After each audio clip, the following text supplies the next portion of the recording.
Entre les lignes, le podcast de l'équipière qui raconte le football féminin du vestiaire au terrain.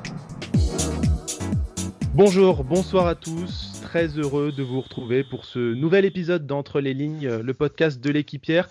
3e épisode, dernier de l'année 2020, c'est donc un épisode pour faire un bilan à mi-saison. Un bilan en France, mais aussi à l'étranger. Quel club a tiré son épingle du jeu? Qui va devoir cravacher? Qui ou quelles sont là où les belles surprises, les déceptions? Est-ce qu'il y a une remise en cause de l'ordre établi? Est-ce qu'on va aussi revoir enfin un monde de sport sans Covid? Autant de questions auxquelles on va tenter d'apporter des réponses. Et pour ça, ça mérite une team de choc, évidemment, avec tout d'abord notre consultante pour cet épisode. Quasiment toute une carrière à Juvisy, à l'exception de quelques années en Bretagne, du côté de Saint-Brieuc.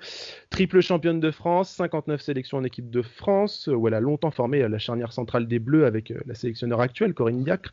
Désormais consultante pour Canal+, pour la D1, mais pas que. On a aussi pu vous entendre sur la Première Ligue, c'est d'ailleurs le cas en ce moment, c'est le Boxing Day. Bonsoir Aline Riera. Bonsoir à tous. Merci beaucoup d'être avec nous. À entendre Anthony Tobelem, je crois, je ne sais plus qui est avec vous, qui commentait Manchester United Leeds avec vous. Chaque fois que vous commentez, c'est farandole de but, apparemment. J'ai fait 2 fois un 7-2, le Aston Villa Liverpool, 7-2 pour Aston Villa, qui était un gros coup de tonnerre parce que c'était une défaite de Liverpool dont on n'avait pas l'habitude. Et puis effectivement, ce 7-0 Liverpool, voilà. Donc il y a toujours du spectacle, que ce soit à Manchester, que ce soit Liverpool en général. J'ai rarement des 0-0. Les amoureux du spectacle vous remercient. Ouais, c'est ça. D'ailleurs, un petit mot avant de commencer, entre parenthèses, entre vous, Laure Boulot, Jessica Ouara, vous n'êtes pas cantonné à la D1 sur Canal+, ce qui est bon signe pour la diversité, la qualité des interventions, des intervenantes, et aussi pour la place des femmes dans le football et le sport. Je crois que c'est un choix éditorial de Canal. C'est avant toute chose de faire un pool de consultants avec à l'intérieur des consultantes que vous avez citées.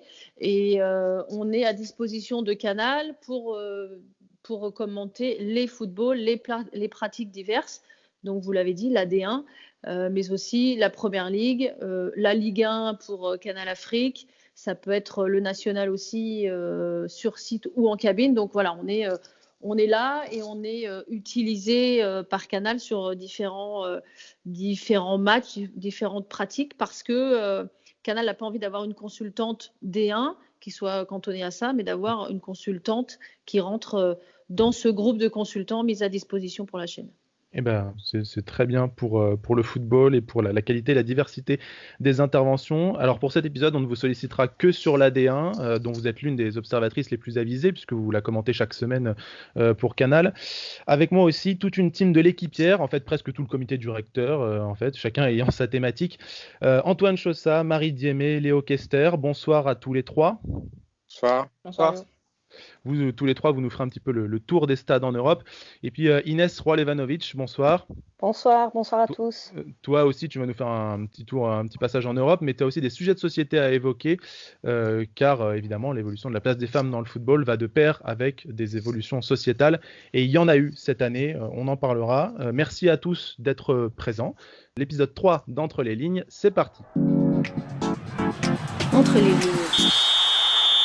On commence par la D1, on va faire un petit point sur le classement. D'abord, le PSG est en tête, ce qui est à la fois un événement et un non-événement, car c'est une machine, le PSG, faite pour cette place. Mais cette place, ça a souvent été Lyon qui l'occupait. Or, on y reviendra, le PSG est enfin venu à bout de Lyon il y a un mois, 1-0, et occupe la tête donc avec 31 points, 1 point devant les Lyonnaises et leurs 30 points. Derrière, dans ce qui est un peu l'autre championnat, Bordeaux est 3e avec 23 points, Montpellier 4e, 19 points, Fleury 5e, 18 points, le Paris FC 6e, 15 points, Guingamp 7e avec 13 points, Dijon 8e, 13 points aussi, et Reims 9e avec 11 points. Et dans le trio du bas, Soyaux 10e avec 7 points, Issy 11e avec 6 points, et Le Havre 12e et dernier avec seulement 4 petits points. Le Havre qui vient tout juste de limoger son coach Thierry Huvenard. Un mot d'abord, Aline Riera, qu'est-ce que vous retenez de cette première partie de saison, des matchs que vous avez pu commenter tout au long de cette première partie d'année? J'ai envie de dire déjà sur le classement que vous avez donné, c'est qu'on est à la moitié des matchs, on est à l'intersaison, à la mi-saison hivernale, et il y a du suspense à tous les niveaux. Vous l'avez dit, la position, la tête du championnat est exceptionnellement tenue par le Paris Saint-Germain qui lutte depuis plus d'une dizaine d'années pour essayer d'aller glaner un titre. Lyon ne leur laisse que quelques miettes. C'est un titre de champion de France en 2018. C'est tout comme titre, ce qu'a laissé Lyon au niveau national. Derrière, vous avez Lyon qui lutte effectivement pour ces 2 places. Ensuite, vous avez pour la première fois cette année la 3e place qui est qualificative pour la Champions League. Donc là, vous avez un 2e championnat qui se met en place. Vous avez cité Bordeaux, vous avez cité Montpellier. Moi, j'ai envie de descendre encore Fleury, Paris, le PFC, encore en course pour aller essayer, pourquoi pas, il reste 11 matchs, pourquoi pas d'aller essayer de gratter cette 3e place, parce que dans le contenu de ce qu'a proposé le PFC notamment, ils n'ont pas toujours été récompensés en termes de points, mais ça a été très intéressant. Et puis derrière, vous l'avez dit aussi, ce championnat pour le maintien qui va concerner les équipes qui sont derrière.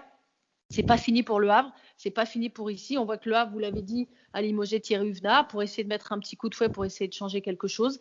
Là non plus, tout n'est pas terminé. Donc, le bilan que j'ai envie de faire, c'est un bilan collectif, d'abord et avant tout, sur ce classement. Ça faisait longtemps qu'on n'avait pas eu du suspense à tous les niveaux dans notre D1. C'était souvent plié assez rapidement. On disait que Lyon allait être champion, Paris allait être 2e, et puis pour les autres, ils allaient faire tant bien que mal le ventre mou et essayer de lutter pour le maintien. Cette année, c'est pas le cas, et franchement, à commenter, c'est très différent. L'ambiance du commentaire est très différente parce que ça donne des matchs très intéressants, même s'il n'y a pas Lyon et s'il n'y a pas Paris Saint-Germain. Moi, j'ai eu la chance de commenter le Bordeaux-Montpellier, qui a été d'extrêmement bonne facture, que ce soit tactiquement ou techniquement. Les 45 premières minutes ont été dans l'engagement, dans ce que les filles ont pu donner, ont pu montrer. Une très bonne promotion de cette pratique.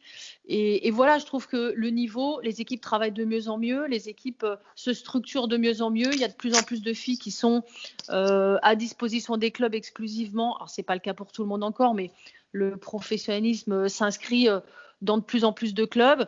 Et je trouve que le niveau se resserre, même si on a encore quelques scores un peu étranges. Je trouve que le fait qu'il y ait cette 3e place qualificative et cette lutte et ce resserrement des équipes, ça donne un championnat qui a vraiment un attrait différent des années précédentes. Oui, c'est un championnat où on a vu déjà des scores un peu fleuves, d'autres plus serrés, plus compliqués. Donc c'est vrai que c'est une saison qui est plus particulière en effet à commenter. On va commencer par le leader, du coup, on l'a dit, à la fois un événement et un non-événement qui est un peu le sel du suspense, qui n'était pas tout le temps le cas en haut du classement.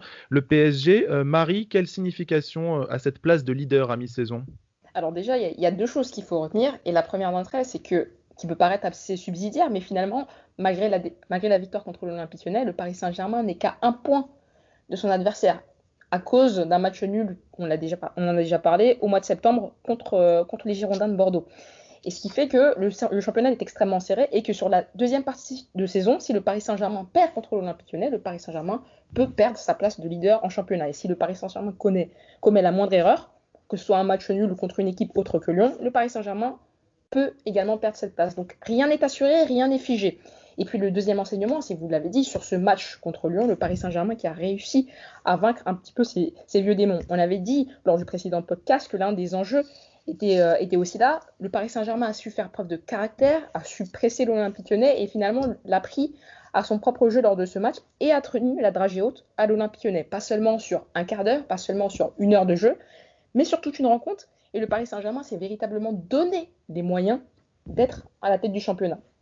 Là où il va falloir faire attention en deuxième partie de saison, c'est que les compétitions vont s'enchaîner. Donc, il y a la Champions League qui a débuté au mois de décembre pour le Paris Saint-Germain. Il va y avoir des rencontres de la Coupe de France.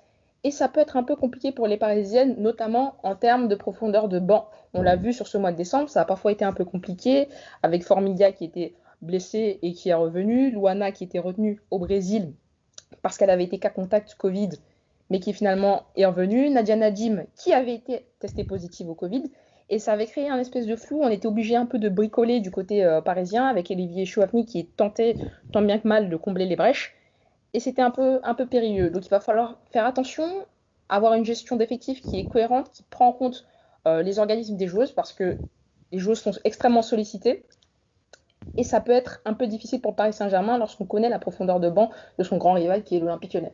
Oui, c'est une année de Covid, hein, on le rappelle, qui met les organismes à rude épreuve, hein. On le voit, c'est plus difficile pour s'entraîner. C'est vraiment une année très particulière. Comment tu vois cette D1, toi, Léo? Pour moi, je pense qu'il s'agit certainement d'une des plus belles saisons de D1 qu'on a pu voir. Aline Riera l'a souligné. On voit que c'est une première partie de saison intéressante avec des matchs de bonne facture, même quand il n'y a pas les grosses cylindrées que sont Lyon ou le Paris Saint-Germain, et qui confirme en fait tous les efforts faits par les clubs pour développer la pratique féminine et structurer et professionnaliser leur équipe féminine.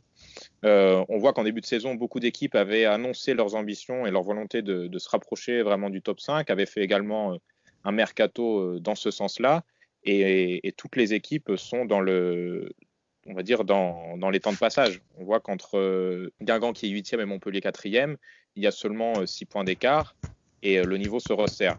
Je pense que le championnat, il est vraiment fragmenté en 3 blocs. On a le podium avec le PSG, Lyon et Bordeaux. Alors certes, les Bordelaises sont peut-être un peu moins dominatrices que l'année dernière, à l'image notamment de leur défaite l'an passé, leur défaite face à Issy. Mais elle semble avoir de la marge sur Montpellier, qui est 4e et qui, à mon avis, est à sa place et restera certainement 4e. Et derrière, il y a cette vraie lutte qui est, pour moi, finalement, le cœur du championnat et ce qui est extrêmement intéressant, c'est cette lutte pour le top 5 entre Fleury et le Paris FC principalement, mais avec des équipes comme Dijon et Guingamp qui restent à l'affût à 5 points seulement et qui, en cas de belle série en deuxième partie de saison, pourraient vite grappiller des places. Et c'est ce qui va rendre cette deuxième partie de saison très intéressante. Sans compter cette lutte aussi en bas du classement pour le maintien qui devait se jouer entre Soyaux, Le Havre et Issy. Alors la lanterne le rouge, le Havre n'a pas su confirmer après sa victoire initiale face à Issy. Il se retrouve un peu décroché, on va dire, à 3 points de Soyaux, qui est la première équipe non relégable. Mais si on regarde le contenu des matchs, les Havraises semblent tout à fait capables de se maintenir. Elles sont peut-être même mieux armées que Issy, qui en fait, à l'exception du match face au Paris SG 5-0, les Havraises n'ont jamais perdu avec plus de 2 buts d'écart. Elles ont toujours livré une bataille acharnée et pourraient être peut-être davantage récompensées en deuxième partie de saison. On va faire un point sur un peu les joueuses qui ont égayé cette première partie de saison.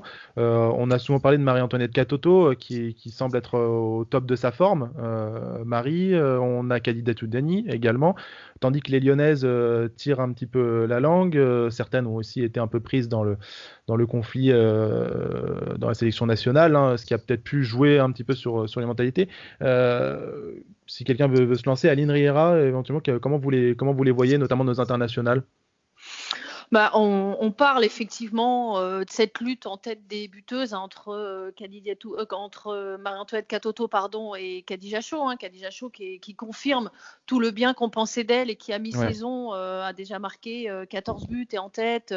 Elle est passeuse, elle a vraiment épuré son jeu, elle a vraiment progressé, il y a de la maturité dans son jeu. Donc ça, c'est vraiment intéressant. À chaque fois, sur chaque match, il y a des choses très intéressantes à dire sur cette joueuse-là. Sur Marie-Antoinette Katoto, on l'avait dit que pendant les grands rendez-vous, elle était rarement présente. Là, sur le PSG Lyon, c'est elle qui marque. Elle a fait un très bon match. Elle a été présente et elle a fait des choses très bien. Après, voilà, sur Lyon, moi, j'ai envie de mettre un peu en avant la jeune Ellie Carpenter qui arrive, 20 ans, qui remplace difficilement Lucie Bronze. Il faut savoir que c'est difficile. Elle est arrivée avec une pression terrible, cette jeune joueuse. Elle est arrivée, elle doit remplacer la meilleure joueuse de cette année, la meilleure joueuse FIFA de l'année. Donc, voilà, c'est mettre un petit peu en avant. Et puis, la très bon début de saison aussi de Sakina Karchaoui du côté des Lyonnaises. Elle arrivait peut-être comme doublure d'une Selma Bacha ou d'une Amel Majri. Elle a tout de suite pris le poste et elle n'a jamais rien lâché. Elle a quasiment tout joué, quasiment jamais blessée. Il y a eu beaucoup de casses chez les Lyonnaises, musculairement notamment. Il y a eu beaucoup de blessés, il y a eu des joueuses qui sont blessées Gridjembo qui s'est blessé au tendon d'Achille. Donc il y a eu aussi du côté des Lyonnaises beaucoup de casses, ça a été difficile, il a fallu jongler aussi. Vous parliez de profondeur de banc du côté du Paris Saint-Germain. On a vu en Champions League tout le bien de la formation parisienne parce qu'on a vu des jeunes joueuses qui font d'habitude partie de l'équipe des 19 ans émerger, montrer toute leur qualité aussi. Donc voilà, dans ces joueuses-là. Et puis, peut-être mettre en avant, vous l'avez dit, le bon recrutement. Je ne sais plus qui est-ce qui en a parlé, mais le recrutement des clubs par exemple le PFC qui est allé chercher des prêts, d'Evelyne Viens par exemple, qui fait une première partie de saison très intéressante, qui s'est très vite adaptée.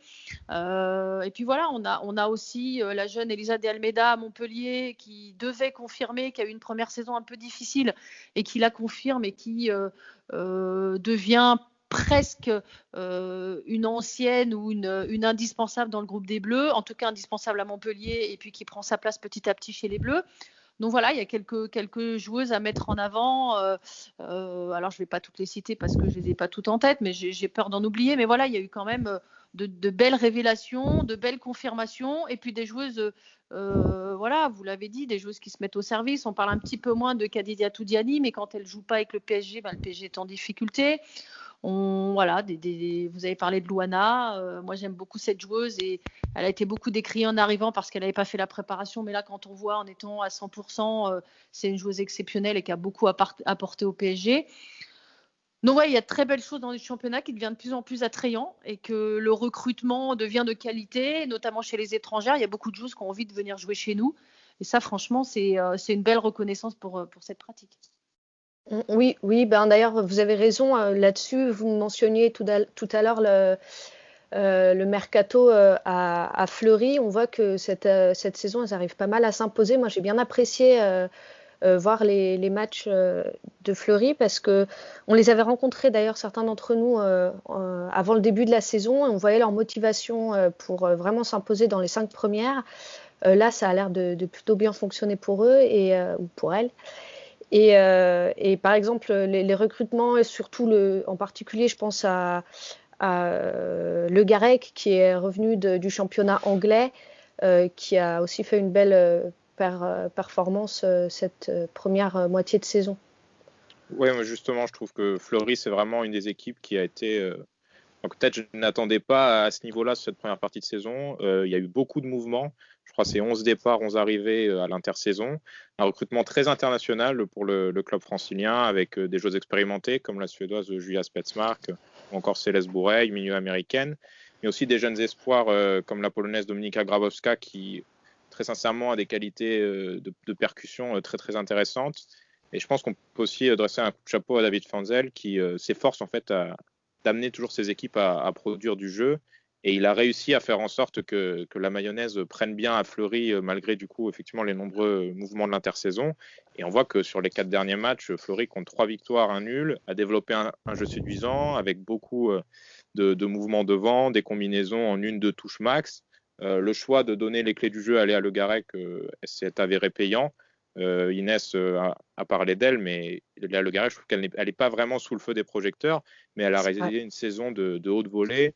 Une première partie de saison de haute volée, elle a inscrit 3 buts, elle est vraiment la maître à jouer de Fleury, elle donne le tempo, elle a cette intelligence aussi pour savoir quand accélérer ou calmer le jeu, et puis derrière sa qualité technique fait le reste, que ce soit au niveau du jeu long, de la frappe. D'ailleurs, je pense que si elle se maintient ce niveau de jeu, elle pourrait retrouver les Bleus, en tout cas elle pourrait toquer à la porte de l'équipe de France. D'ailleurs, en parlant de joueuses de l'équipe de France, tout à l'heure on parlait de Lyon et des blessés, dont Ada Egerberg et Gridjem Bock aussi, dont les convalescences se prolongent et qui font malheureusement un peu de mal à Lyon. Je pense que c'est une des raisons pour lesquelles elles ont un petit peu eu du mal contre le PSG. Et une autre équipe qui a du mal, c'est Montpellier. Autant la saison dernière, on voyait qu'elles étaient plutôt bien dans l'enchaînement des saisons. Elles étaient toujours 3e dans le top du classement. Là, cette année, avec l'arrivée de Bordeaux en force, ça a un peu compliqué les choses pour elles. Je trouve que c'est un peu... c'est intéressant, ça met un petit peu plus de suspense. Après, c'est dommage pour elles, quoi. Elle reste 4e quand même, donc ça reste quand même une excellente équipe. Et puis, effectivement, il y a des Almeida, Alena Riera, vous l'avez mentionné, qui est très sincèrement est assez impressionnante. Je trouve qu'elle a une maturité dans son jeu, malgré son jeune âge, qui en fait d'elle désormais vraiment une des cadres de cette équipe montpelliéraine et probablement une des futures cadres de l'équipe de France. On l'a bien vu se réveiller, je pense, surtout dans les derniers matchs de l'équipe de France. Elle a vraiment pris une place plus importante que d'habitude. Ouais. Et c'était intéressant à voir, justement. Elle a marqué ses premiers buts, Elisa de Almeida. De manière générale, d'ailleurs, la quasi-totalité du groupe France est composée de joueuses qui jouent chez nous. Et puis, on a vu l'émergence de jeunes, que ce soit Clara Matteo, Elisa de Almeida, Estelle Cascarino également, qui ont fait leur début. On voit des internationales qui performent aussi, tel F. Périsset à Bordeaux. Voilà, notre championnat continue d'être compétitif et ces internationales s'y portent bien, Aline Riera. Oui, alors dans les joueuses que vous avez citées, ce sont des joueuses qui ont déjà une certaine expérience des compétitions de jeunes. On parle d'Elisa de Almeida, des sœurs Cascarino, qui faisaient partie du groupe qui a été vice-championne du monde en 2017, comme ça, de mémoire. Qui ont été championnes d'Europe en U19.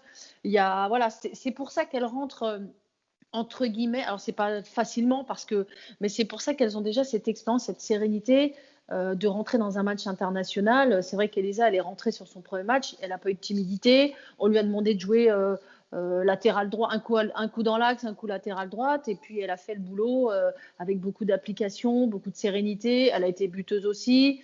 On parle d'Estelle ou de Delphine Cascarino. Elles étaient toutes les trois en sélection et d'autres aussi, mais ça montre aussi la qualité des formations de jeunes et de nos sélections. C'est-à-dire que dans les clubs, dans les pôles, que ce soit à l'INSEP ou dans les pôles régionaux, on travaille bien, on forme bien les jeunes joueuses. Et puis voilà, elles arrivent à rentrer quand on fait appel à elles dans les sélections ou en championnat de D1, elles arrivent à rentrer, à prendre la place et ce qu'on attendait d'elles. Et c'est vrai qu'on voit l'émergence de jeunes joueuses, qu'elles soient internationales ou françaises, parce que on parlait d'Ellie Carpenter, il y a la jeune, le nom m'échappe à Montpellier, Weerden, voilà. Ashley Weerden, jeune des Pays-Bas, qui est en train petit à petit de prendre une place intéressante, qui a beaucoup de qualité. On a la jeune Marie Foller, 17 ans, qui arrive, et là aussi, si on arrive à la conserver dans notre championnat. Donc voilà, comme dirait Kylian, l'âge n'attend pas le talent, ou le talent n'attend pas l'âge. Donc et c'est vrai que c'est une confirmation de ces jeunes joueuses. Elles prennent une place assez rapidement et de l'épaisseur dans leur club. Un peu forcé, vous avez raison pour Elisa, je pense, un peu plus, parce que du côté de Montpellier, il y a eu une année un peu de transition la saison passée où toutes les Scandinaves sont parties, on a récupéré, on a fait tout un changement. Elles ont perdu Sakina Karchaoui, elles ont perdu Marion Torrent sur suspension sur blessure. Anouk Decker s'est blessée. Ils ont perdu Lisa Schmidt aussi assez rapidement, qui avait fait beaucoup de bien dans l'effectif. Donc, à l'image des Lyonnaises, vous l'avez dit, ces blessures ont tendance à un peu tronquer les résultats. Cette année, pour l'instant, ça favorise Bordeaux, ça favorise Paris. Voilà, les blessures font un petit peu, ça fait partie aussi de la pratique, malheureusement. Et ça, entre ça et le Covid, ça favorise aussi le suspense. Comment est-ce qu'on voit un peu la suite, Inès? Alors, on a parlé un petit peu du haut du classement avec le PSG. On y reviendra dans un instant avec Marie. Mais Inès, pour la suite, pour le milieu et le bas de tableau, le milieu peut-être avec le Paris FC qui semblait montrer de bonnes dispositions, puis qui finalement tire un peu la langue. Oui, le PFC cette année, on a vu aussi justement qu'il était un peu affaibli. Déjà l'année dernière, ça avait commencé, je pense qu'on peut le dire, à être en baisse. Après, moi, j'ai pas vraiment d'explication à ce sujet, même s'il y a après, voilà, le mercato, il y a aussi des joueuses qui sont parties, comme pour Montpellier. Après, est-ce qu'il n'y aurait pas aussi derrière une question de staff ou de soutien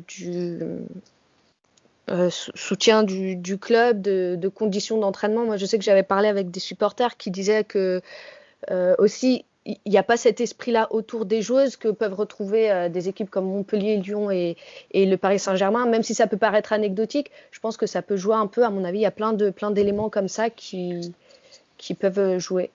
Après, Aline Riera l'a mentionné, le Paris FC a quand même produit des matchs intéressants, n'a pas toujours été récompensé non plus. Et c'est ce qui va être intéressant sur cette deuxième partie de saison, c'est de voir un peu, je pense que ça va être un peu la prime à la constance. L'équipe qui aura cette faculté à enchaîner les bons résultats, à déclencher une série, pourra grappiller des places rapidement au classement. Ouais, c'est sûr. On peut penser même par exemple à Dijon qui a fait un mercato intéressant, qui était axé sur l'attaque, qui était leur point faible l'année dernière, avec des recrues comme Mylène Tarieux qui était un peu un pari, mais Désirée Paranovi, une valeur sur l'AD1, ou Shania Gordon, l'américaine, qui avait montré de belles choses à Metz. Et on voit que ça ne se traduit pas encore au niveau des résultats. En tout cas, Dijon vise ouvertement le top 5, mais on peut dire que Dijon va assurer son maintien sans problème. Mais pour aller dans le top 5, Dijon fait encore preuve de trop d'inconstance face à ses concurrents directs, notamment dans le top 5 avec une défaite face à Fleury ou une défaite face au Paris FC, mais a été capable de battre Montpellier. Donc on voit que dans cette lutte aussi pour le top 5, l'équipe qui sera capable d'enchaîner les bons résultats devrait pouvoir grappiller des places. Un point aussi peut-être intéressant, je pense à mentionner, qui est la lutte pour le maintien. On parlait tout à l'heure des Havrais qui, je pense, peut-être sont un peu mieux armés que les ICN, mais à noter aussi que du côté d'ici, c'est une équipe qui voilà, est peut-être un peu moins complète. Ils ont eu un mercato qui est peut-être pas tout à fait à la hauteur des espérances d'ici, où il manque peut-être sûrement de joueuses au milieu de terrain. Mais on voit qu'elles ont quand même quelques fulgurances en attaque avec des joueuses comme Laurie Teinturier ou Batsheba Louis. Et si elles arrivent un peu à colmater les brèches en défense, elles devraient pouvoir peut-être aussi espérer continuer à lutter jusqu'au bout avec Le Havre et Soyaux. Mais d'ailleurs, leur chance, c'est que même si on retient évidemment le score fleuve du PSG, mais elles restent quand même à un seul point de Soyaux. Et Soyaux, c'est peut-être le point d'inquiétude. On se demande si cette saison, ce ne sera pas un peu la chronique d'un échec annoncé. On voit que les résultats sont malheureusement dans la continuité de la saison 2019-2020 qui a été difficile. Soyaux est pourtant une place forte du football féminin français, mais la saison dernière a été difficile, plombée un peu par les problèmes financiers, la sanction de la DNCG. Là, on a le départ de Sébastien Joseph. À voir, mais en tout cas, même en bas de tableau, la lutte sera intéressante. Et c'est vraiment ce qui, je pense, rend un peu palpitante cette deuxième partie de saison, c'est qu'on a du suspense à tous les étages. Ouais, c'est ça, exactement. Ce que j'allais dire, on a du suspense à tous les étages. Après, pour le haut, vraiment, ce qui nous intéresse, c'est savoir si enfin le PSG va détrôner un peu Lyon pour une fois cette saison. Marie, comment tu le vois? On voit que les joueuses se connaissent. On parlait tout à l'heure de Louana, et à juste titre, c'est une joueuse qui fait une saison remarquable et qui, au milieu de terrain, s'entend très bien avec Grace Guillero et Sarah Dabritz. Sarah Dabritz qui est revenue d'une blessure assez grave et qui montre aujourd'hui toute l'étendue de son talent, que ce soit dans le jeu ou sur les coups de pied arrêtés. Elle est très souvent dangereuse et il y a une espèce d'alchimie entre les trois qui fait que le Paris Saint-Germain pousse bien son jeu, et depuis le match contre Bordeaux, il y a cette vraie volonté de tuer les matchs. Cette volonté vraiment de ne plus se laisser prendre au piège et vraiment de terminer le travail assez tôt. Donc je pense que ça peut être la bonne saison pour le Paris Saint-Germain, mais il va vraiment falloir faire très attention à être constant et ne pas perdre des points bêtement, notamment pour des problèmes d'effectifs. Est-ce que c'est la bonne, Aline Riera, pour le PSG ? J'ai envie de dire qu'elles n'ont jamais été aussi bien placées pour réussir ce qu'elles cherchent depuis 14 ans. Il va y avoir deux possibilités et il va falloir qu'elles soient costauds mentalement. Vous l'avez dit, elles n'ont jamais été dans cette position d'être chassées. Elles ont toujours été derrière. Dauphin de Lyon a essayé d'aller les battre enfin. Elles ont fait ce qu'on attendait d'elles, c'est-à-dire de les battre à domicile. Maintenant, il va falloir être capable d'aller chercher un résultat là-bas, parce qu'elles n'ont quasiment jamais fait. Elles les ont embêtées, mais ça a toujours penché du côté des Lyonnaises. Et il va falloir, vous l'avez dit aussi, ne pas perdre de points en route. Mais je trouve justement qu'elles ont maintenant la maturité pour plier les matchs rapidement, mettre tout le sérieux et toute l'intensité dans les débuts de match. Elles marquent de plus en plus tôt dans les matchs contre la plupart des équipes. Elles mettent une qualité, une intensité dans le jeu qu'elles n'avaient pas l'habitude, ou elles n'avaient peut-être pas les joueuses pour. Elles ne se connaissaient peut-être pas assez. Là, c'est un groupe qui a quand même assez peu évolué, assez peu bougé. J'ai envie de dire qu'il y avait presque eu de recrues entre Louana, Dabritz, c'est ce que vous avez dit, parce qu'elle était blessée une grande partie de la saison et Louana, elle n'était pas prête quand elle est arrivée. Donc, c'est des joueuses qu'on découvre à leur meilleur niveau et qui font un bien fou à ce milieu de terrain. Alors oui, tous les voyants sont au vert pour Paris. Elles sont en tête, donc elles sont en position, elles ont leur destin en main. Mais il va falloir être costaud mentalement parce que c'est quelque chose qu'elles ne connaissent pas. C'est quelque chose qu'elles n'ont pas l'habitude. C'est une pression particulière. Mais je pense qu'avec l'expérience de la plupart des joueuses, quand on voit le niveau affiché par Irène Paredes sur cette saison, le niveau affiché par Christiane Endler, la sérénité, tout ce que on encadre bien les jeunes joueuses, il y a pas trop, on a récupéré les blessés parce que Grace Guillero était blessée en début de saison. Il n'y a pas trop d'énormes pépins physiques, même si vous l'avez dit, elles sont encore engagées dans toutes les compétitions. Mais on a vu qu'Olivier Chouafny faisait tourner en Champions League en faisant rentrer des jeunes. La Coupe de France, pour les premiers tours, je pense qu'il pourra faire tourner, faire jouer des joueuses qui ont peu de temps de jeu, à l'image d'une Signe Brune qui a du mal à prendre du temps de jeu, à l'image aussi d'une Aitema qui, elle aussi, a du mal à vraiment s'ancrer dans ce collectif. Il y aura du turnover par la force des choses. Pour l'instant, il l'a très bien fait. Je trouve qu'il a très bien géré, Olivier Chouafny. Et puis, il a concerné tout le monde. Alors moi, j'ai envie de vous dire oui. Ce serait bien cette saison. En tout cas, ce serait peut-être la bonne saison pour Paris. Elles n'ont jamais été aussi bien placées. Et elles ont leur destin entre les mains. Donc, c'est peut-être pour elles la bonne saison. Et puis, il faut peut-être pas. Voilà, ça, ce sera compliqué jusqu'au bout. Il y a du suspense. Et puis, il ne faut pas enterrer l'Olympique Lyonnais, malgré tout, hein, qui reste l'un des meilleurs effectifs d'Europe, si ce n'est le meilleur, avec ces internationales, avec des joueuses qui ont certainement peut-être un petit peu aussi tiré la langue, mais qui sont toujours là et qui ne sont qu'un point derrière, comme vous le rappeliez, Aline et Marie. Le championnat est loin d'être plié. Il reste encore beaucoup de matchs et avec en plus les blessures et le Covid, c'est d'autant plus difficile à pronostiquer. Voilà pour la D1. On va passer de l'autre côté de la Manche et puis aussi faire un petit tour en Europe. Entre les lignes. On passe donc de l'autre côté de la Manche où ça a aussi été très actif. C'est un peu le championnat qui monte, hein, la FA Women's Super League du côté de l'Angleterre.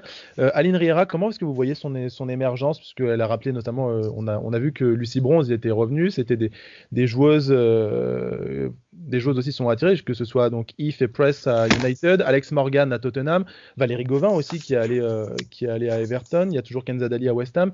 Ça fait beaucoup de... C'est un peu le championnat qui monte? Alors oui, c'est le championnat qui monte et c'est surtout le championnat qui est presque le plus jeune et qui met le plus de moyens. Il n'y a pas de secret aujourd'hui. Ce championnat anglais féminin, il a progressé de façon assez vertigineuse. Tous les clubs sont appuyés sur une structure professionnelle homme, ce qui n'est pas le cas encore de notre championnat. Hein. Je vous rappelle que la D1, les deux clubs qu'on a cités, qui étaient dans la charrette pour descendre, il y a deux clubs exclusivement féminins que sont Soyo et ici. Ce n'est pas le cas au niveau de ce championnat anglais. Donc, il y a aussi un attrait parce qu'ils ont tout de suite mis les moyens, ils ont tout de suite mis à égalité de chance les hommes et les femmes. Je ne sais pas si vous avez eu l'occasion de voir les clips de promotion de Manchester City. Les femmes, les hommes sont mélangés au même niveau. On montre les structures, on montre les matchs. Et c'est comme ça dans tous les clubs. Petit à petit, les clubs se sont rendus compte qu'il fallait absolument développer. Vous avez Manchester, vous l'avez dit, Manchester United qui a fait un très bon recrutement. Tottenham qui est un peu en bas de classement, mais qui fait quand même venir Alex Morgan, qui va repartir, mais qui est quand même venu. C'est un sacré coup de com' quand même. Hein. Après avoir un enfant, il faut revenir, il faut être capable. C'est une belle communication aussi. Donc, c'est un championnat qui est très attrayant et c'est vrai que les Anglais et les Anglaises sont assez conservateurs et conservatrices.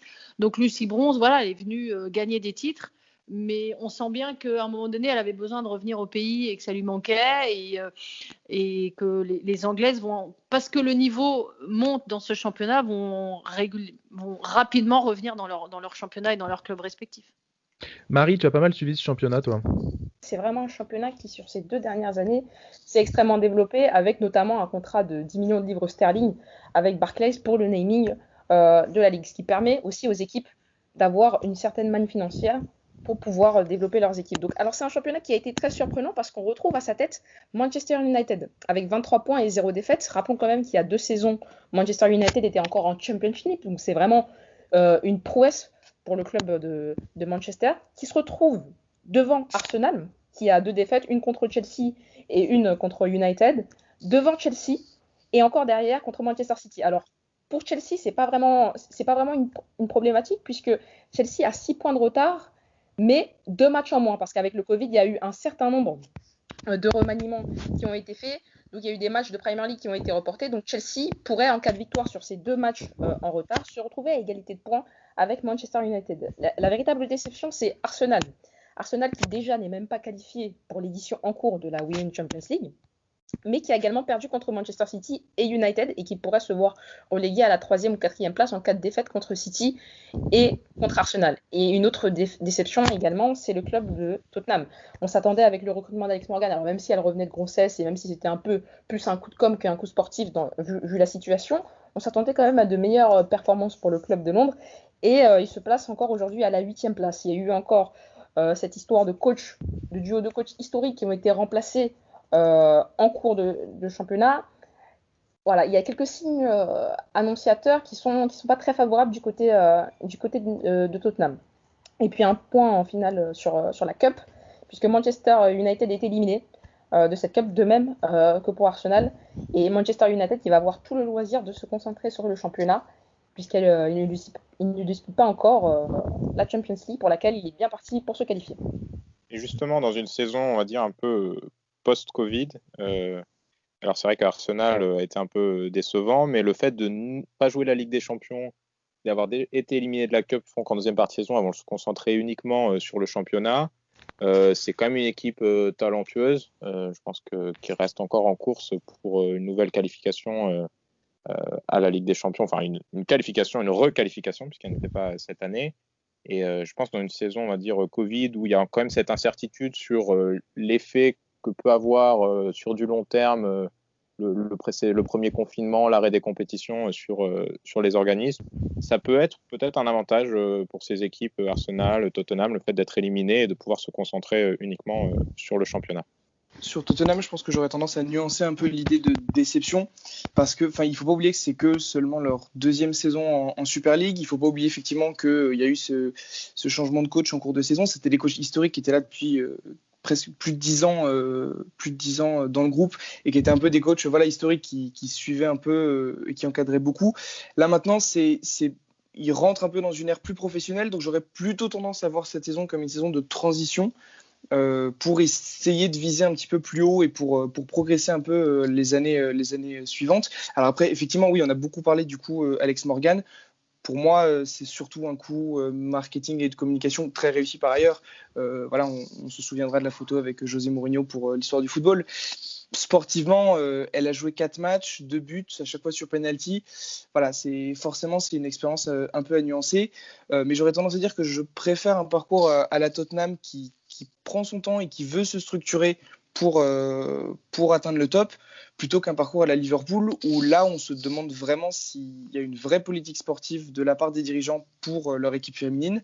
Liverpool, l'année dernière, ils terminent dernière et elles sont actuellement en Championship, et elles sont toujours dans la course pour la promotion, mais il n'y a pas vraiment on a du mal à dégager un projet de savoir ce que veulent les dirigeants pour cette section féminine de Liverpool. Ils ont ouvert un magnifique, le nouveau centre d'entraînement qui remplace l'historique centre de Melwood. Donc, dans leur communication, c'est un centre qui est censé accueillir toutes les équipes à un seul endroit, mais toutes les équipes masculines malheureusement. Et pour l'instant, l'avenir de la section féminine, on n'est pas trop certain de ce que ça donnera du côté de Liverpool. Donc, Non, mais après, je pense qu'il y a un point que tu as mentionné, Antoine, qui est important, c'est effectivement, il y a la question des projets. Et on voit qu'en Angleterre, les équipes qui en ce moment sont en train de réussir sont les équipes qui ont un véritable projet, qui mettent les moyens. Il y a des moyens qui sont mis sur l'ensemble du championnat. Alors certes, il y a aussi ces coups de com', notamment Alex Morgan, mais c'est le reflet finalement d'une dynamique générale quand même de développement du football féminin en Angleterre.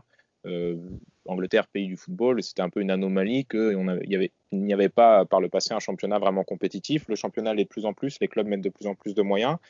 Et on a eu l'occasion, avec Marie ou Inès, de discuter avec des dirigeants de clubs andéens qui nous disent que de plus en plus, lorsqu'ils en viennent à recruter leurs joueuses, ils font face à la concurrence anglaise et que ça devient de plus en plus difficile de rivaliser parce que justement, les clubs anglais ont les moyens et font ce qu'il faut pour attirer des joueuses de grand talent. Et l'arrivée de joueuses comme Alex Morgan, même s'il y a une partie effectivement communication, c'est aussi le reflet de tous ces moyens qui sont mis. Et je pense que c'est quand même une bonne nouvelle pour le football féminin en général, parce que si les clubs français font face à une concurrence nouvelle des clubs anglais, ça va aussi les tirer vers le haut. Ça tirera sans doute les clubs espagnols vers le haut, les clubs italiens, et in fine, on aura aussi des championnats européens qui seront de plus en plus intéressants et une Ligue des Champions qui le sera elle aussi. Oui, non, tout à fait, je suis d'accord avec toi. Je pense que Liverpool, c'est un peu effectivement cette exception qui confirme un peu la règle. À moins que vous ayez d'autres choses à ajouter, on peut conclure là-dessus. C'est un championnat donc, qui monte, qui continue à attirer des stars et des têtes d'affiche. De là à concurrencer éventuellement au niveau international, on verra on fera un point sur la Champions League tout à l'heure, mais à concurrencer les clubs français et les clubs allemands également sur les victoires au niveau européen. Comment vous le voyez, Aline Riera? Bah, je pense qu'il manque encore un petit peu d'expérience pour ces clubs anglais. On le voit sur les campagnes de Coupe d'Europe. Elles ont quand même du mal à avoir des résultats réguliers, alors qu'on retrouve toujours dans le dernier carré une équipe française, une équipe allemande depuis une dizaine d'années, je pense. Donc voilà, il y a eu Arsenal qui vit sur ses acquis et qui est en difficulté, qui est en restructuration et qui a un métro de retard par rapport à, vous l'avez dit, tous les clubs que vous avez cités.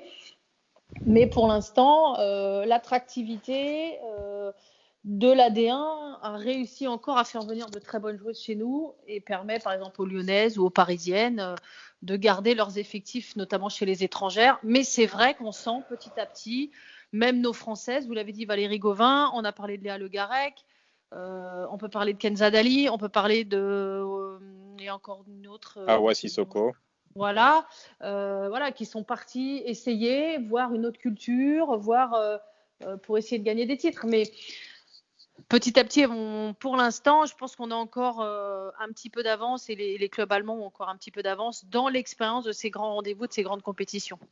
Parce que le championnat est encore, vous l'avez dit, un peu à plusieurs vitesses et il n'y a pas des gros matchs non plus tous les week-ends. Nous, notre D1 commence à se resserrer. En Allemagne, c'est un championnat qui est assez resserré aussi. Mais les Anglaises, il y a des matchs qui sont extrêmement faciles et quand elles arrivent à se confronter en Coupe d'Europe, elles ont le même problème qu'ont eu les Parisiennes en tout début de leur qualification en Coupe d'Europe. Elles n'étaient pas au niveau parce qu'elles n'avaient pas l'habitude de se faire mal. Elles n'avaient pas l'habitude d'avoir des matchs très accrochés. Elles n'avaient pas l'expérience. Et pour l'instant, je pense que ça manque encore un peu au club anglais. Et puis il y a aussi l'importance, vous en avez parlé précédemment, et qui fait peut-être que la France encore un championnat très performant sur la formation. En fait, le fait que le championnat se resserre aujourd'hui en France, c'est aussi le résultat d'années de travail et de formation pour avoir aussi toutes ces jeunes de qualité dans le championnat de France. Ah oui, parce que quand vous voyez le palmarès des Coupes du Monde et des championnats d'Europe U17, U19, je pense qu'il n'y a pas une année où il n'y a pas les Françaises en finale, voire avec le titre, ce qui n'est pas du tout le cas des Anglaises pour l'instant. Alors, ils le font très bien avec les jeunes garçons. Les jeunes Anglais, ils ont une génération de fous chez les Anglais qui arrivent et plusieurs générations, ce qui n'est pas du tout le cas chez les féminines pour l'instant.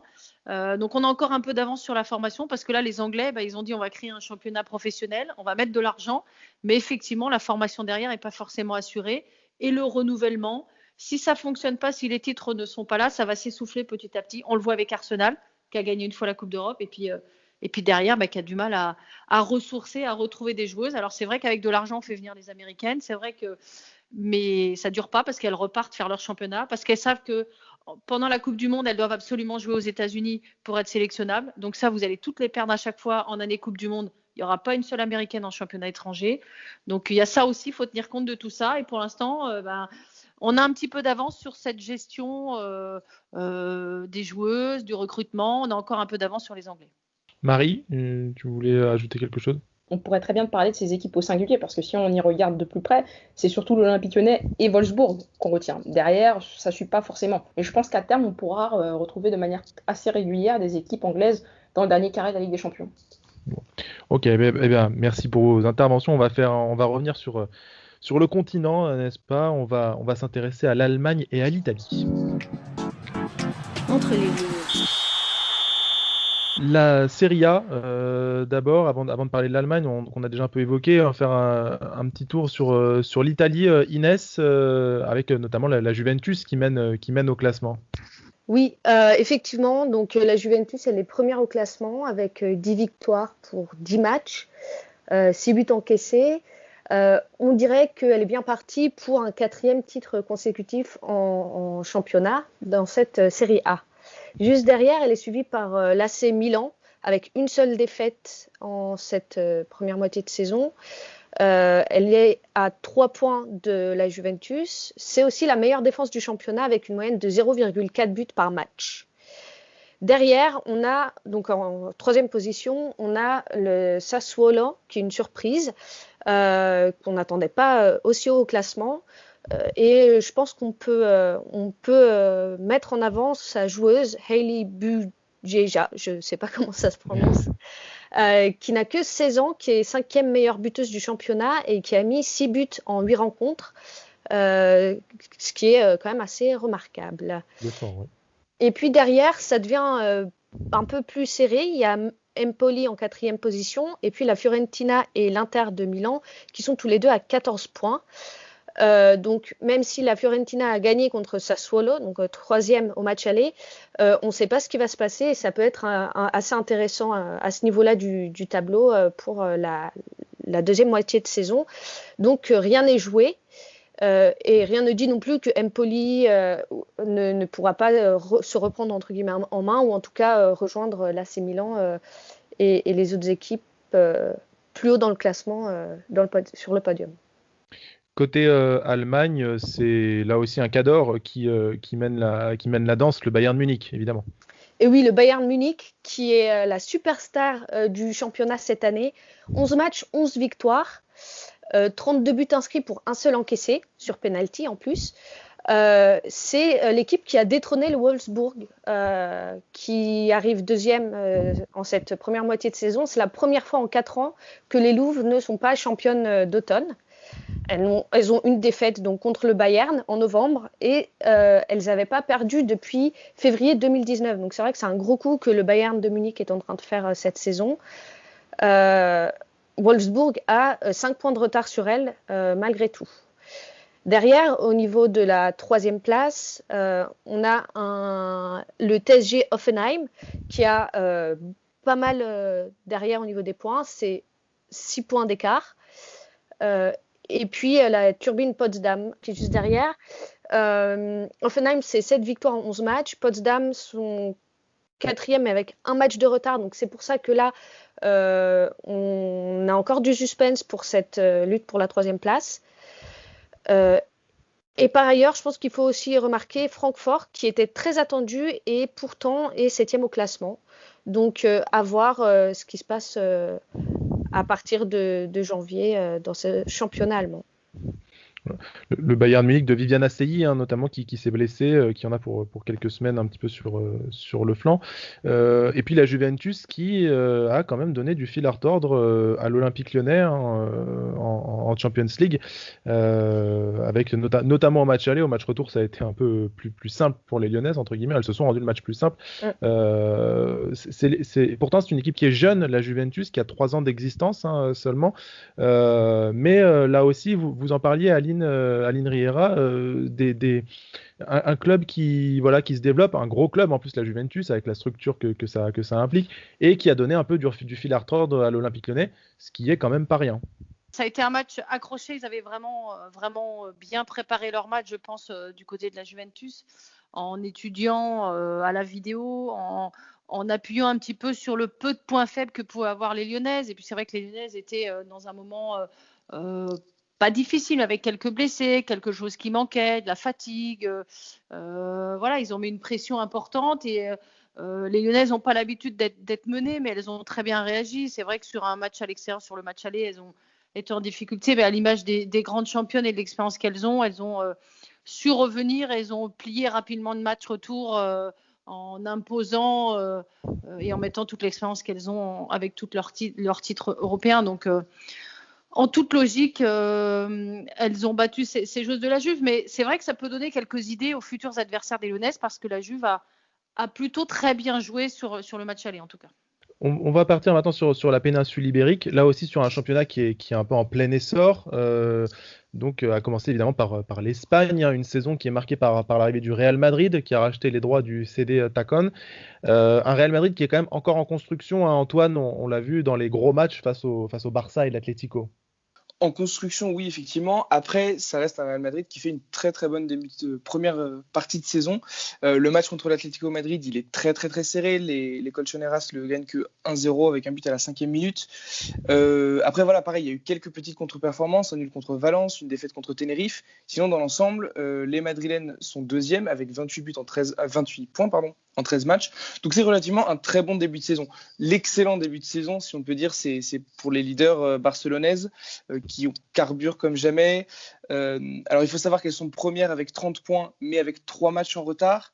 La plus petite victoire depuis le début de la saison, c'est un 3-0, mais c'était contre l'Atlético Madrid. Le FC Barcelone cette saison, c'est 57 buts en 10 matchs.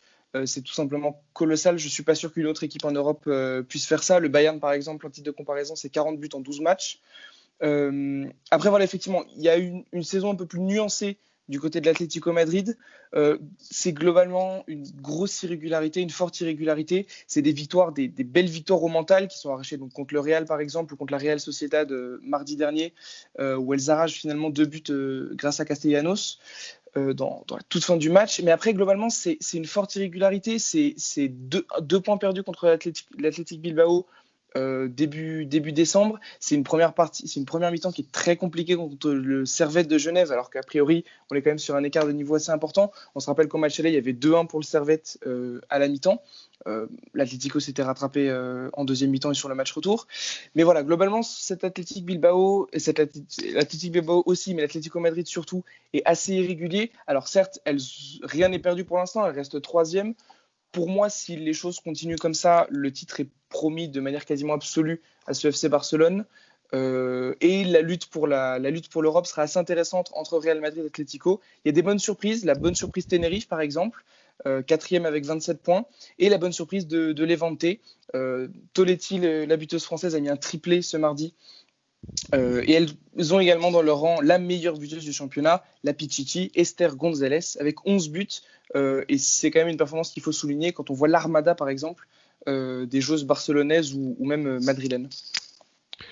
Aline Riera, voir le Real Madrid qui est encore en rodage, mais qui, comme Antoine le soulignait, fait un très bon début de saison et qui franchisse le pas. Du coup, une structure comme le Real, de la même manière que la Juventus en Italie, c'est quelque chose qui ne peut qu'être bénéfique pour le football féminin mondial et un petit peu une nouvelle émulation en Europe. Oui, évidemment, rien que le nom parle à tout le monde et dans le monde entier. Donc, quand on parle du Real Madrid ou même quand on parle de l'Atlético d'ailleurs ou de la Juventus, c'est important que ces clubs-là. Alors, ils ont dû voir que Barcelone avait joué une finale de Champions League contre Lyon et qu'il y avait eu beaucoup de communication. Ça avait fait pas mal exploser, pas mal fait connaître le championnat espagnol et son professionnel. Ça s'est développé de manière professionnelle. Donc, je pense qu'ils ont eu envie aussi. Le Real, ils ont récupéré une équipe qui existait déjà. Ils se sont adossés sur une structure masculine professionnelle. Donc, voilà, c'est ce qui se fait à l'image de ce qu'on peut faire la majorité des clubs de D1. Il faut aujourd'hui, pour réussir à vivre et pour être pérenne, souvent s'appuyer sur une structure professionnelle qui existe déjà. Et ça progresse forcément, parce qu'il y a des étrangères qui partent aussi là-bas. On voit que l'équipe nationale espagnole a fait une bonne Coupe du Monde, il y a eu quelques révélations. Il y a des jeunes joueuses aussi qui ont été vice-championnes du monde aussi ou championnes du monde en pareil U17 ou U19, je ne sais plus exactement, ou U20. Donc voilà, cette génération est en train d'éclore maintenant, est en train de prendre de l'ampleur. Et c'est bien qu'il y ait encore un championnat qui se développe. On a parlé des Anglais, on a parlé des Allemands, on parle des Espagnols et des Italiens. Et ça donne une Champions League qui va elle aussi être de bien meilleure qualité avec des confrontations de grande qualité. Le Real Madrid s'inscrit comme Barcelone ou comme l'Atlético comme un futur grand club de ce championnat et qu'on va retrouver en Champions League forcément. Alors, oui, pardon, excuse-moi. Oui, non, mais je pense que le Real est un bon exemple sur ce qu'il faut faire. Alors, Aline, vous avez mentionné l'importance effectivement d'avoir des moyens, d'adosser le club soit à une structure professionnelle, d'avoir vraiment une structure professionnelle. Je trouve que le Real a eu la bonne stratégie, c'est-à-dire qu'ils auraient pu très bien faire un peu une équipe de galactique, utiliser les moyens pour construire une équipe tout de suite capable d'aller jouer le titre. Et au contraire, non, ils ont pris le contre-pied dès le départ en rachetant le CD Tacon, en disant qu'ils voulaient se baser sur la formation, prendre le temps de construire une équipe compétitive, mais qui puisse l'être sur du long terme, avec justement une formation derrière et la capacité à faire monter des jeunes joueuses. Et on voit que la plupart des équipes espagnoles sont aussi sur ce schéma-là, avec un centre de formation et des équipes jeunes de plus en plus performantes, avec des jeunes qui montent chaque année dans les différentes équipes A. Et je pense que c'est une bonne nouvelle pour la Ligue des Champions également à l'avenir. Alors, la Ligue des Champions, justement, on va prendre un peu de hauteur sur l'Europe. Inès, avec, en 2 mots, donc cette Women's Champions League, qu'est-ce qu'il faut en retenir? Alors, cette Champions League, ce qu'il faut en retenir surtout, c'est qu'on a des habitués qui ont très bien réussi leur exercice. Le PSG, l'OL, l'Atlético Madrid, le FC Barcelone, Wolfsburg et le Bayern de Munich, ainsi que Chelsea et Manchester, ont gagné leur place en 8e de finale, finalement sans trop de problèmes et en même temps, on les attendait. De l'autre côté, Rosengard, le Fortuna Hjørring, Minsk, Sparta Prague et le ST Polten, encore une fois, j'ai du mal avec la prononciation de certains clubs. Ceux-là sont réguliers de la compétition aussi, on les retrouve assez souvent à ce niveau-là de la Ligue des Champions et ils ont aussi réussi leur qualification pour la plupart avec un écart assez élevé par rapport à l'équipe contre laquelle elles ont joué. Par contre, il y a une équipe qui est plus en danger, c'est le BIK Kazigurt, qui s'est qualifié de justesse, finalement, grâce au fait qu'ils aient marqué un but à l'extérieur. Donc, c'est un club qui va devoir faire attention en 8e de finale. Est aussi à noter, je pense, l'élimination de Glasgow, qui était pourtant arrivé en quart de finale l'an dernier, qui aurait pu peut-être se qualifier aussi, mais qui n'a pas réussi ces 2 matchs, malheureusement. Et puis, de toute façon, pour savoir encore le dernier qualifié, il faudra attendre février ou mars, puisqu'un match, enfin un aller-retour est encore attendu, il a dû être reporté pour cause de mauvais temps. Nos Françaises, elles sont dans les temps. Aline Riera, voilà, pour l'instant, pas trop de surprises. C'est après, comme vous le disiez, qu'il peut y en avoir dans le dernier carré de cette Champions League 2020-2021. Voilà, vous êtes sur un tirage intégral, donc il peut y avoir des surprises parce que, mis à part que les clubs d'une même nation ne peuvent pas se rencontrer avant les demi-finales, vous êtes sur un tirage intégral. On l'a vu, hein, la Juve qui tombe tout de suite contre les Lyonnaises. Vous auriez pu tomber sur le Bayern directement. Enfin voilà, il peut y avoir une certaine surprise, mais quand vous regardez les derniers carrés de cette compétition sur les 10 dernières années, vous avez toujours Lyon, forcément, hein, Lyon ou une équipe allemande. Et puis derrière, il y a toujours une surprise. Vous parliez de Glasgow. Glasgow, ils ont bénéficié d'un tirage assez facile la saison passée qui leur a permis d'aller jusqu'en quart.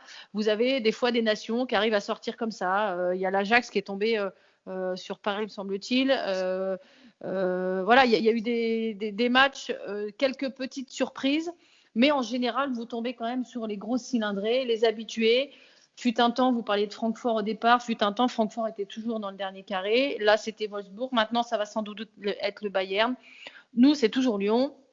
Paris qui essaye petit à petit de grappiller, mais qui malheureusement est obligé de tomber sur les Lyonnaises en demi-finale parce qu'on ne peut pas. Le tirage est obligatoire d'être comme ça. Donc, voilà, c'est nous on vote tout de suite pour un dernier carré avec 2 Françaises et puis une obligation d'avoir un club français en finale parce que cette représentativité, parce que cette formation-là française, parce que cette structuration de notre D1, pour l'instant, on arrive encore à contrecarrer, vous l'avez dit, tous ces championnats émergents, espagnols, italiens, les Allemands, bon, ils ont l'expérience, les Anglais.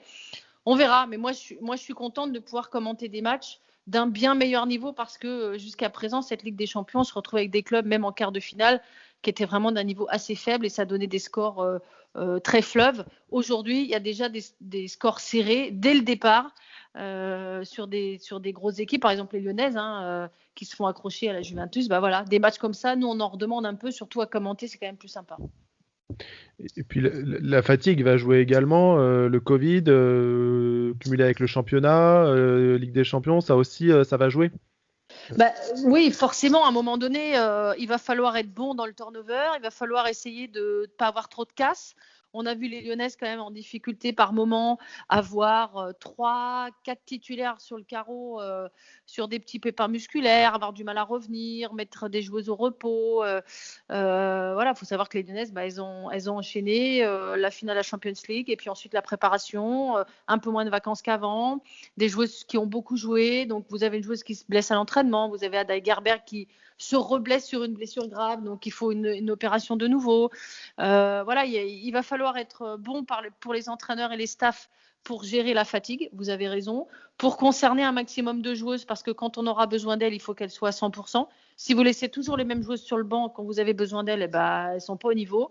Donc il faut peut-être, je ne sais pas, faire comme certains gros clubs, avoir une équipe de Ligue des Champions qui ressemble quasiment toujours aux 11 mêmes, puis une équipe pour jouer la Coupe de France, puis une équipe pour jouer le championnat, avec quelques joueuses qui sont toujours là, dont on a besoin. Mais vous l'avez dit, il va falloir faire en sorte... alors, il y a un peu le hasard, c'est la Covid. Ça, vous êtes positif, malheureusement, c'est votre meilleur joueur, vous n'avez pas le choix, vous ne pouvez pas le faire jouer. Donc ça, c'est un peu aléatoire. Le reste, normalement, les staffs sont suffisamment bien formés pour gérer, pour être dans la prévention de la blessure, pour essayer d'aller au bout des compétitions dans lesquelles vous êtes engagés. Là, je pense aux Lyonnaises et aux Parisiennes. Voilà, on a vu la capacité des entraîneurs à faire souffler les cadres quand il y avait besoin. Voilà un petit peu pour le tour d'Europe. On va finir, puisque c'est Noël, bientôt. On enregistre ce podcast le 23 décembre. C'est bientôt Noël, donc on va finir avec une belle histoire. Ça va être Inès qui va nous raconter ça. Entre les lignes. Allez, on termine avec du positif. Inès, tu as une histoire à nous raconter. On se dirige du côté de l'Argentine. Tout à fait, Léo. Direction l'Argentine, où début décembre, Mara Gomez a pour la première fois disputé un match de championnat national avec son équipe Villa San Carlos, comme ils l'appellent là-bas. Celles et ceux parmi vous qui nous suivent régulièrement savent de qui il s'agit. C'est la première femme transgenre de l'histoire à participer à la Primera División argentine. Donc Mara Gomez, elle rejoint comme ça le club assez restreint des sportifs et sportives professionnels transgenres qui peuvent finalement se compter sur les doigts des mains. À l'échelle mondiale, il y en a peu des personnes qui ont réussi à passer au-delà des préjugés, au-delà de certaines restrictions au niveau des fédérations ou d'autres législations. Mais comme on voit, le combat pour les droits des personnes non cisgenres en général, pas que les transgenres, continue donc et peut-être qu'on est sur une bonne voie pour l'avenir. Dans le sillage de cette histoire, et puisque tu es un petit peu notre mère Noël, Inès, tu as compilé le meilleur de cette année 2020, parce que oui, il y a eu du bon malgré tout dans cette année 2020. Effectivement, pour ma chronique #mi-temps de décembre, j'ai décidé de finir l'année sur du positif. Alors, c'est difficile de faire un épisode bilan 2020 sans mentionner la Covid. C'est difficile d'être optimiste après une telle année. On le sait, les effets de la pandémie ont eu de nombreux impacts négatifs qui ont été reportés par le rapport FIFPro. Je vous les ai présentés dans ma chronique du mois dernier d'ailleurs. C'était des difficultés économiques pour les clubs et les joueuses, des problèmes de santé en série, des dysfonctionnements au sein des institutions dans la valorisation du foot féminin. Le bilan est lourd et pourtant, malgré ça, malgré une année plus que compliquée, on peut aussi en tirer certains enseignements positifs. Place donc à ma chronique bisounours. Car oui, des événements joyeux, on en a eu cette année malgré tout. Et ils valent le coup d'être rappelés pour montrer que même si elle a ruiné cette année, la pandémie n'a pas tout gagné. On l'a vu tout à l'heure avec la nouvelle de Mara Gomez, mais c'est pas tout. La pandémie n'a pas empêché, par exemple, le Brésil, l'Angleterre et la Sierra Leone d'annoncer l'égalité salariale entre leurs sélections masculines et féminines, ou encore l'Inde d'obliger les clubs de football à avoir une équipe féminine, obligatoirement.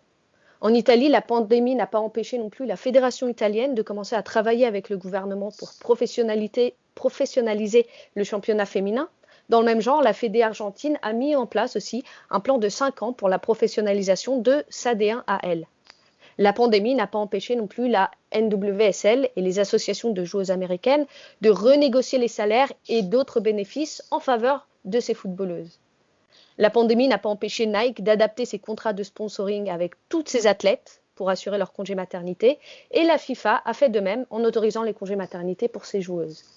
La pandémie n'a pas non plus empêché de parler des droits LGBT dans le foot féminin, avec au premier plan Pauline Perromanien qui avait évoqué, on s'en rappelle, le sujet sur les réseaux sociaux en faveur de la banalisation des relations homosexuelles dans le débat public. La pandémie n'a pas freiné, et au contraire d'ailleurs, la création de l'APFP, l'Association pour le football professionnel féminin, et son soutien économique pour les clubs de D1. C'est aussi en cette année de pandémie que la FFF a dépassé les 200 000 licenciés EES, donc féminines. La pandémie n'a pas empêché les footballeuses de s'épanouir dans leur vie privée. Ça peut sembler un petit peu plus anecdotique, mais On peut noter les mariages d'Eugénie Le Sommer ou encore des stars américaines Ashley Harris et Ali Krieger qui avaient fait pas mal parler à l'époque. Du même acabit, Megan Rapinoe s'est fiancée avec la star de basket Sue Bird et en femme très productive, elle s'est aussi improvisée youtubeuse pendant le confinement et a sorti un livre. Et puis la pandémie n'a pas non plus empêché Alex Morgan de donner naissance à sa fille et puis de reprendre les entraînements et la compétition quelques mois à peine plus tard. Mais surtout, s'adapter à cette crise mondiale nous a obligés à mobiliser le meilleur de nous-mêmes. On a vu de nombreux gestes de solidarité des clubs et des joueuses pour venir en aide aux soignants, ou encore des supporters qui se sont mobilisés pour aider leur club, en particulier financièrement. On a aussi vu une créativité nouvelle dont ont fait preuve staff et joueuses du monde entier pour continuer à s'entraîner à domicile, pour garder la forme, l'effort de toutes et tous pour essayer de garder le contact avec ses amis, ses proches en général, malgré la distance. C'est donc une des pires années de nos vies qui se termine, mais il ne faut pas oublier de rester optimiste parce que même dans les pires moments, on peut trouver de l'espoir. Restons donc positifs pour une année 2021 qu'on vous souhaite être merveilleuse.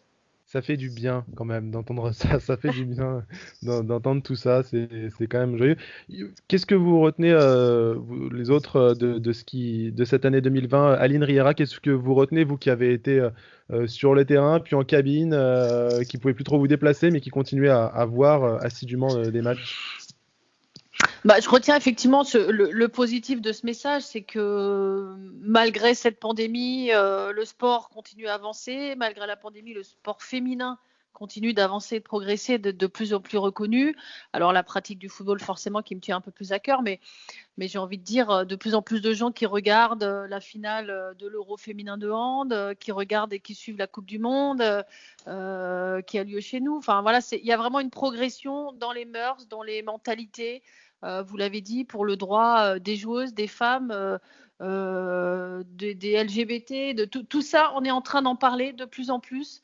Et je pense que c'est ce qui ressort de positif, que ce soit la solidarité, que ce soit toutes ces choses-là qu'on avait un petit peu oubliées. Pour moi, cette année 2020, ce sera ça. Ce sera une année extrêmement difficile pour beaucoup de gens. Mais malgré toutes ces difficultés, il y a quand même du positif à en retirer. Et j'ai bien aimé ce petit bilan parce que il faut rester positif et essayer d'avancer malgré tout et toujours y croire. C'est le titre du livre d'Olivier Giroud que j'ai eu l'occasion de lire. Je vous le recommande. Et franchement, c'est vraiment un exemple.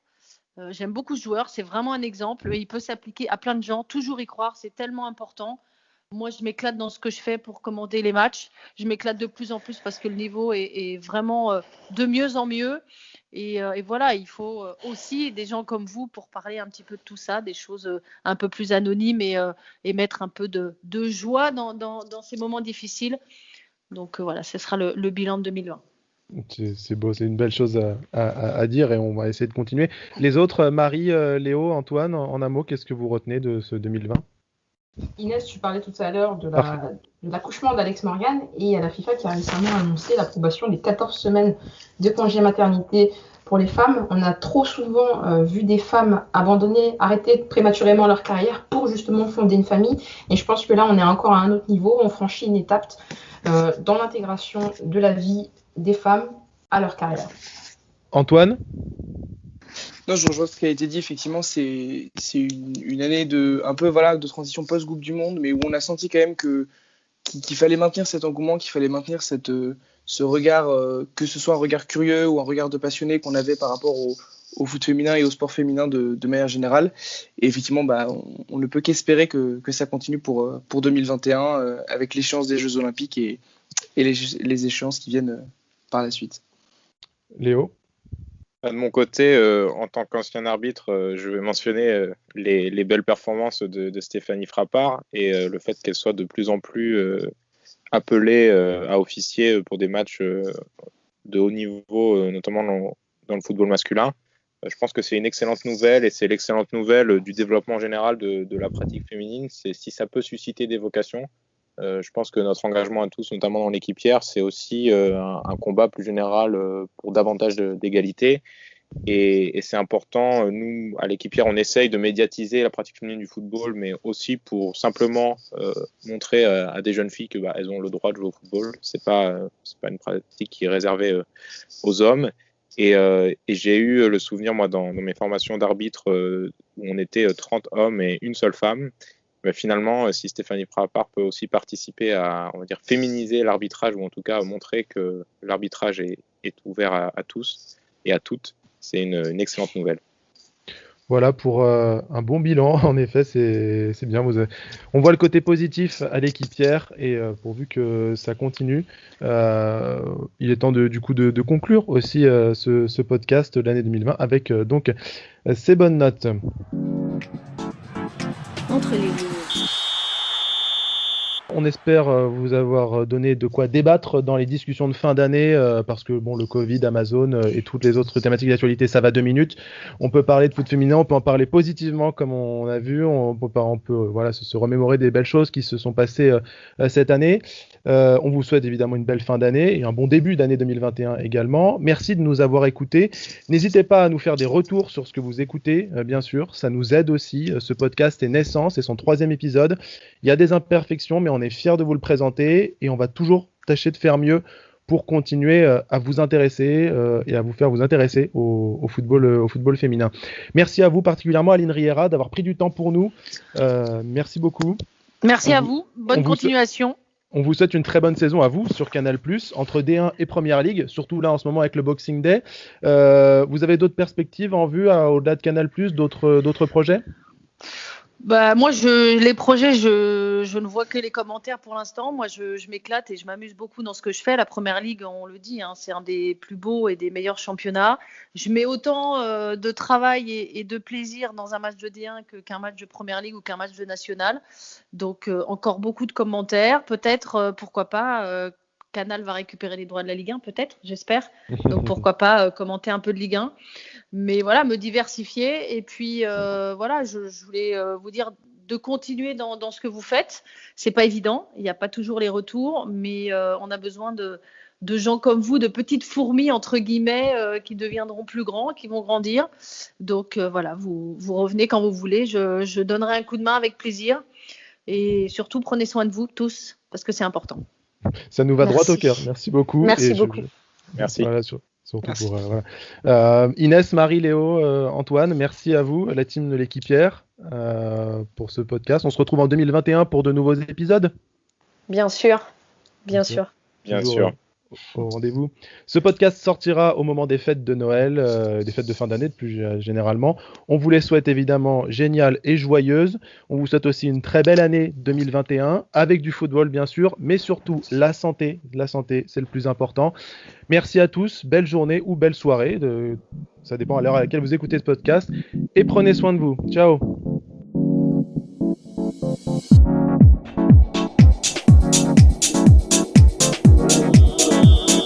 Entre les lignes, le podcast de l'équipière qui raconte le football féminin du vestiaire au terrain.